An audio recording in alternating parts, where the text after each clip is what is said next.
And I hope people can hear it. Hey, everybody. Joanna Fleur here. We're on the Reach and Teach Show, going live here on Church Communications. We're talking with James Adams. Because of technology issues, James Adams from Visual Media Church is on the phone. We're on speakerphone with him, and we're talking about media and how simple stuff for how to get your church to be able to live stream stuff without having to buy, James is in the business of $20,000 cameras. So we're not talking about that, right, James? We're talking about simple stuff. The rules have changed this week in a radical way, and we're trying to pivot. So James, can you just say that again? People could do this on their phone, you're saying. If you are struggling with budget or expertise or issues, the easiest way might be just to literally film on your phone your speaker or pastor preaching for 30 minutes and put that on YouTube or Facebook or Vimeo or directly on your website. And that's going to be the best and least complicated way to kind of reach your congregation, right? Yeah, totally. And so I think people are reaching for the perfect scenario without the time or the energy or the budget to hit what they're trying to get, right? Yeah. And so I think it's just sometimes people need to be given permission to try to do what they're doing. Do you know what I mean? There are going to be bigger churches who have the resources to do that, and that is amazing that they can, but not every small church can do that, really. Yeah. And I think that's, taking the pressure off a ton of people. The thing that I'm holding in my hand, one of the reasons I wanted to do, normally this show, if you've never seen it before, Reach and Teach Show, normally it's quite polished in terms of some of the text. So I'll have a bunch of headers and I'll do a bunch of fancy stuff. And I'm happy to show people how to do some of that. There's certainly people who are smarter at it than me. But one of the reasons I wanted to do it this way and I tried to pull James in on the video and it didn't work. So now he's on speakerphone. Is I think that's even what we're saying to everyone who's watching, that the rules of the game have changed this week, overnight, and that whatever you can do to reach people in your community, they're going to be understanding that you don't have all the tech figured out. And even maybe some of you, I see a bunch of you are watching us live online right now. Maybe it's, some level of of course this isn't a super polished what we're doing with James on the phone, but at the same level, this is still a way that we can reach people and don't need to overcomplicate things. So if you're a smaller church community or you're a church communicator who's thinking, how could I encourage people? How could I pray for someone? What would it look like to reach out to our community? It can just look like this, turning on speakerphone on your phone is what I'm doing right now. And turning on Facebook Live with my friend James here, who runs a media company. And, he's got access to, I don't know, James, you probably have a few $100,000 worth of gear. And what we're saying is you don't need that stuff to reach and to teach people. When I say reach and teach, I mean evangelism, outreach, and teach is discipleship. And so if you have a phone, if you're watching right now, it means that you have some way to do exactly this and to reach people and make impact right now in your community. I think there's a lot of noise out there too right now. A lot of people are saying the same thing over and over. The church is the church no matter where we meet. I mean, there's some stuff that people are becoming a bit cliche about saying, but what are the things that are actually the needs in your community, whether your community your neighborhood or the community of your congregation, that you could meet over the internet. If you don't have a Facebook group like the one that we're in right now, maybe this is the week you're gonna start it's free. Start a free Facebook group for everybody in your church to join and connect and just have a quarantine prayer group or whatever you want to call it something appropriate for your community, and have people joining in. And then on that little group, you could go live on Facebook and start praying with people live. People could start posting just like you guys can do on here, start posting questions and comments and prayers. And you can do just like what we're doing right now with the people in your own community. And to the technology side of things, relationship and community, which is what church isn't polished, right? Yeah. Any relationship isn't pretty and polished and perfect. And I think even as church people, we tend to look towards those who do it the best and say, well, that's what I have to be. And that's really not what relationship is, right? Yeah. Any one of our relationships, it's an ebb and it's a flow. So I'd say, like you were just Oh, we lost him. Where did his audio go? See, look, right in the middle of it. Oh, there he is. We got him. Encourage people, speak to people, lead people, and don't try to be perfect. Don't try to be like others. Just be yourself and put the message out there. Like, yeah, you and I are talking through speaker because it didn't work the way we thought it's going to work. And you only had asked me 10 minutes ago, but that's okay. Yeah. We are still communicating. We are still talking. There is still conversation and relationship going on despite that. Yeah. Well, and that's where my encouragement today. There are people in this church communications group who are from bigger churches who have been able to pivot this weekend and encourage so many of us. Like our church, James was able to do a quick pivot, and they spent hours and hours this weekend working on the tech and making sure that they could kind of create a full-on church service. They had like a full band and an audio mix, and they had the teaching and the announcements. It was all on a stage, and it looked great, but most people aren't going to be able to do that, and it's okay. That the pressure is off, my friends. Turn on your phone, just like we're doing here. Get on something like a Facebook group. Get on your Facebook page. If you're a pastor or a person who's working with pastors, one of my encouragements to you this week, I actually just I just wrote an article this week for Global Leadership Network or Global Leadership Summit. If you're familiar with that movement, Global Movement of Leaders, it's a church-based movement, but it's for leaders in business and in church. And so I wrote an article not as with less churchiness in it. Anyways, one of the big things we were talking about in there is just for the importance of leaders being present. So if you're the pastor or the leader, or you are coaching and working with, churches and pastors and leaders, my encouragement for you to tell them or to be yourself present, visible, and active right now online. What your people need from you is your presence. You don't even necessarily you don't have to get fancy with it. You don't have to say too much, but would you post, hey, how can I pray for you today? Or get online and say, hey, at 12 o'clock every day this week, we're going to do an online video prayer meeting. And whether that's one person who joins it or 1,000 people who join it, it's a free thing that you can do or encourage the pastors in your church to do, to be as present as they can be. We've got lots of other stuff going on, but we just want to make sure that we're visibly and actively present on social media places because people are looking for hope, right? They're looking for encouragement, and they're just looking for something to do sometimes. We feel helpless sometimes in these situations, and we're looking for something to do. And so having a leader step up in an active way on social media to rally people together, to pray, to connect, to say hello, is free or very, very cheap if you do it a bit fancier. And it can be just as simple as what we're trying to show you here. And it can be really an impact in your community and in your congregation. James, what are some of the stuff? So one of the reasons I wanted to have James on is because, James, you were talking about working from home. You've been working, you don't work at home anymore. You have an office with your team, but give us some tips about working from home for those of us who haven't been. You wrote an article about that today. Yeah, I've been doing a form of work from home. I did it for around 2 years. And I had to really learn some hard lessons because And I'm an independent worker. So if you're trying to figure out who you are and all this, I am an independent worker and very self-motivated. And even then, there were some struggles. So you want me to just go quickly through my sure. bullet points? I hear a lot of people when they say, "Oh, work from home will be great. It's like a vacation." Well, no. If you have that mindset, you're going down the wrong path right away. Because if you have that mindset, you're already putting yourself in a frame of mind. Vacation and working are two different things. Vacation is totally disconnecting from responsibilities of work, and working is being available and, firing on all cylinders. You are at 100% capacity, right? Right. Number two is communicating with your manager. This is something I also had to learn. I got talked to a few times by managers when I first started working from home before I started Visual Media Church.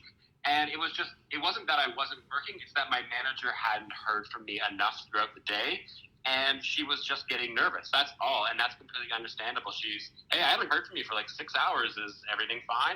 And I was just I've just had I've had my head down and my headphones on, doing video edits all day long. Yeah, I'm right on track. And so that was something I learned. I just had to send her a note every couple hours just to say, here's where I'm at on every single project. Right? So yeah, the over communication is what you're saying. If you're working at home, communicate more or touch base with your boss more than you think you would if you were just down the hall or in the same office, right? Especially when you first start, right? Like a work from home situation is very much a trust building exercise between workplace manager and employees or contractors. And so if you've been doing it for years, you probably don't need to do that. But especially as a lot of people over the next couple of weeks, almost everyone is going to be entering this situation. Yeah. It's just something to start off well, and maybe gradually you don't have to do it as much, but you're building trust with one another, right? Right. So that is really important. This is new. Even if you've worked with these people for years, this whole work from home situation is going to be new territory for both sides, for a manager and for an employee, right? Yeah. Yeah, it's all new. So in that way, like what the quickest way to get over some of those pain points, over communication, telling people what you're working on, assuring managers who are as anxious as you, in times like this, we're all a little bit more anxious than we might normally be. Hey, I'm working. I'm active. Here's some stuff I'm working on this morning or this afternoon. Picking up the phone. A lot of us don't like talking on the phone anymore, but like the phone can help us, get over some stuff super quick. Absolutely. In 5 minutes, a 5-minute phone call or FaceTime can like quickly jump stuff ahead in our communication. What else was on the list? There's a few other things for working from home. The joke I always hear is, all right, I can wake up and work in my pajamas, right? And so honestly, I did this a few times. I would stay in my sweatpants and my jogging pants, and this actually speaks to maybe more like your mental state of mind, right? Like I did honestly find that when I was wearing even that type of clothing, I was more lethargic. I was less productive, and that's because I was in relaxed mode. So I'm not saying wake up in the morning and put a suit and tie on and then go sit in your office or your computer station in your house somewhere. But it is also like get dressed, put on a proper wear pants. If you normally shower in the morning, have your shower. Like you are still have to behave like you would normally be going to work, because it's about putting yourself in the right mental frame of mind. Yeah, and that is good. really, really key, is getting your day started off the exact same it would be before you ever work from home, right? Yeah. It's true. I mean, I know the difference myself. I work from home a lot, or I work at WeWork, like a co-working space that I share with lots of other people. And I've had to learn that trick too. Like get dressed, put on, like for me, it would be like put on a bit of mascara or like brush your teeth, like do all the things that you would normally do as if you were going out. Because even if you're at home, it changes your mindset into this isn't a vacation. I'm here to work. And like now is the time. What do you? I think there was one more. But did you do something about boundaries with family? Yeah, so like lots of people have their kids at home. Yeah. Yeah, I've got a couple more. So setting family boundaries. Now this is different from everyone, but when I was working from home, I had a newborn about 6 months old with my wife, and so the biggest thing was every time he cried or I hear something going on, I felt the need to go and help. Like as a good husband, I can't listen to, my child being upset and maybe my wife struggling with something and then not get involved. That's what a good parent would do. However, you do need to build boundaries, right? Like there was a few times, I don't know if anyone has seen these news videos where like I was on a video conference call with someone and, my wife came in with laundry in the background. And so we had to find this balance of like, I know I'm here and it feels like I'm really, really, really available throughout the day, but in actuality, I'm not. And so I really had to figure out time boundaries where I was kind of off limits. Yeah. So I was quote unquote home for lunch. So between 12 and 1, I went and spent time and I gave my wife a break. She wanted to go out for a little bit. That was the time that we allotted. But between 9 and noon was just off limits. Like don't come ask me questions and I'm not going to get involved unless there's an emergency. Right. But you have to, especially for me, I am very much a person where I get really ingrained into something and I find it hard to be pulled out and then back in. Yeah. I don't do that transition well.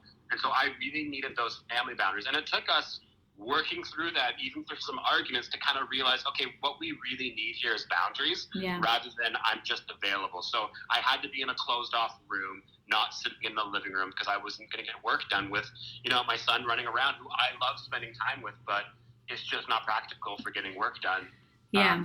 It's hard to mix those two things. That's so right? good. Yeah, and in case people are having trouble hearing you, just repeating a little bit what you're saying, the boundaries. So talking with your partner, your spouse, about some boundaries in work. If kids are at home, if they're the one responsible for the kids during this time, then having some boundary around where and when and how you do and don't interact with your family through big chunks of the day so that you can actually get work done. You're in the house, but you're actually at work. And so having some communication with your partner around what that can look like so that you don't kill each other, but also so that you can be productive in your work. And then when you are with your family, you're fully present in those hours or in those times.